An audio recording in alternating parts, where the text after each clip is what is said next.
Hola amigas y amigos, bienvenidos a La Rocola en la Estación Freak. Espero que se encuentren muy bien.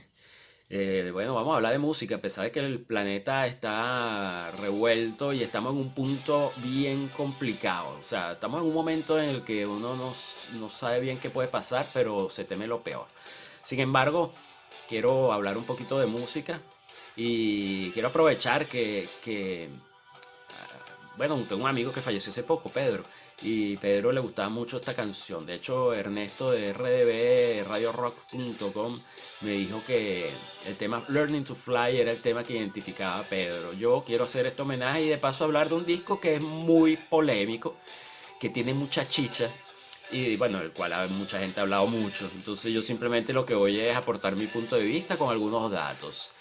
Amigas, amigos, hoy vamos a hablar de Pink Floyd y un disco que apareció en 1987 llamado A Momentary Lapse of Reason, del cual estamos escuchando el tema Learning to Fly.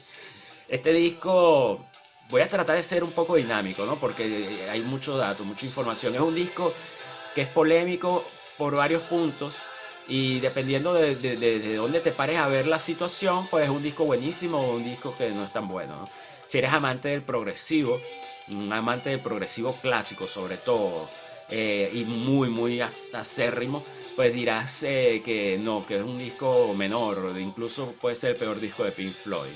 Pero si eres amante del hard rock o del rock and roll o del rock en general y amante de los 80, dirás que es un clásico del género y bueno, evidentemente será de lo que más te guste de Pink Floyd, porque seguramente no serás amante del Ummagumma, por poner un ejemplo, ¿no? Yo me imagino que no, es el caso contrario. La cosa es que es un disco que es bien interesante porque es el primero sin Roger Waters.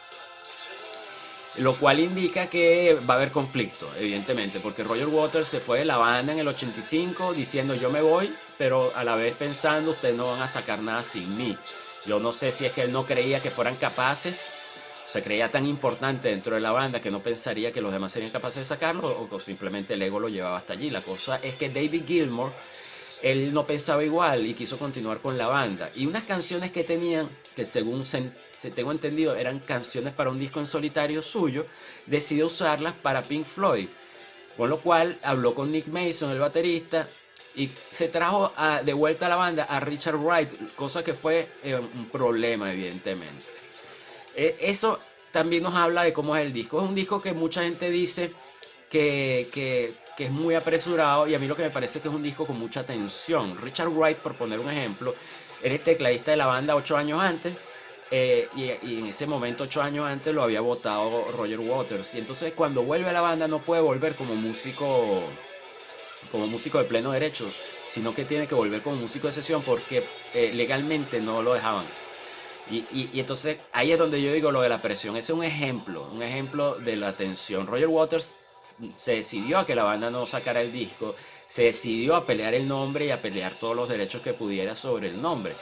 Lo cual hizo que este disco, que fue grabado supuestamente en una situación idílica, como era grabarlo en una gabarra, un bote de casa que tenía David Gilmour amarrado en el Támesis, pues sí, la grabación se hacía allí, pero internamente después, entre grabaciones, habían que reuniones con Roger Waters y los abogados, llamadas de los abogados, entonces eso era toda una tensión que había allí.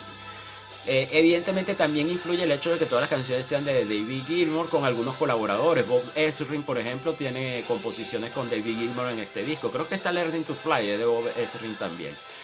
Y Bob Ezrin produce el disco, lo terminan de hacer en Los Ángeles y eso ayuda un poco porque los abogados no podían llamar tanto por el uso horario. Sin embargo, más que prisa, yo lo que creo es que es un trabajo que sufrió todas esas tensiones y parece mentira, pero abstraerse de eso y que no se refleje en la música es muy difícil. De hecho, también la otra cosa es que es un disco muy representativo del sonido 80 y eso para los amantes de ese sonido 80 es tremendo porque es un disco incluso experimental. La idea de David Gilmour era, bueno, volcar allí y grabarse un disco que fuera representativo de la época y de hecho utilizaron muchos efectos de sonido nuevos, o sea, sintetizadores, teclados que eran innovadores, samples y ese tipo de cosas que evidentemente le daban la impronta de los 80 y que bueno, según la misma postura de David Gilmour, también le ofrecía, bueno, haberse quedado un poco en el pasado, ¿no? Eran elementos de moda y las modas pasan de moda. De hecho, así se lo leí directamente a David Gilmour en una entrevista. No sé, a mí me gusta, pero yo también crecí en esa época. Entonces, posiblemente muchos efectos que utilizan aquí a mí me parecen, de hecho, hablan mucho de las baterías encajonadas y tal. A mí me parece que sí, es muy 80, pero tampoco me suena a que, Dios mío, es algo que se quedó en el aparato, ¿no? Star Boy, una cosa que tú la escuchas y tú dices, esto sí es anticuado, no. No sé, bueno, es mi punto de vista. Sin embargo, entiendo que los amantes del progresivo clásico tengan un problema con eso, porque es que aparte trae mal recuerdo, sobre todo las bandas grandes como Genesis, Yes, Camel, tuvieron que divagar mucho, bueno, divagar, tuvieron que meterse así en el pop en los 80 en el rock pop, el rock convencional, por decirlo de alguna forma, porque el progresivo ya no daba dinero y ellos tenían una maquinaria que requería seguir generando dinero. Por eso es que vemos discos como los de Yes de los 80 o como los Genesis de Phil Collins que se lanzaron por esa vía porque esa era la vía que generaba billetes. Pink Floyd en ese sentido sacó un disco ochentero, pero la verdad es que mantiene la esencia Pink Floyd a pesar de que para algunos no es Pink Floyd, no sé, pero es un trabajo que incluso aporta experimentaciones en cortes como, hay un corte pequeño, se llama The New Machine parte uno. Esa canción está la voz de David Gilmour pasado por un montón de filtros y efectos y a mí me parece brutal y me parece, o sea, es interesante ver que a pesar de todo lo que se puede decir, ese trabajo mantiene esas cosas. Con respecto a lo de la tensión, una forma de comparar que es un disco que tenía ese punto ahí como de oscuridad, de algo, es si escuchas The Division Bell. The Division Bell ya es con los músicos, los tres músicos clásicos juntos, sin mayor parafernalia en el sentido de tener gente alrededor, y salió un trabajo que es superior, evidentemente, desde el punto de vista, bueno, del amante del progresivo, yo digo, ¿no? Es superior a Momentary Lapse on Reason. Eh, Uno de los puntos en los que yo creo que nadie discute que el disco es bueno es malo, o sea, que todo el mundo dice que es bueno en la portada. La portada es brutal, la hizo Storm Torgenson, que fue fundador de aquella casa de diseño tan importante como Hipnosis y que fue culpable también de portadas anteriores de Pink Floyd, de Black Sabbath, de Scorpions, etcétera, etcétera. Una súper importante estudio de diseño, ¿no? Él ya fuera del estudio de diseño, Hipnosis había cerrado, bueno, hace esta portada que son 500 camas, tengo entendido, un río de camas al lado de la orilla de una playa, brutal, una foto, un trabajo que tardaron 2 semanas en sacarlo y que bueno, es espectacular, es una de las portadas más brutales que hay de Pink Floyd, a mi manera de entender, a mí me parece brutalísima. Bueno, amigas, amigos, este disco posiblemente me saltan cosas, se me salvan cosas de la mente, como que fue un disco que se vendió muchísimo y tuvieron 3 años de gira, ¿no?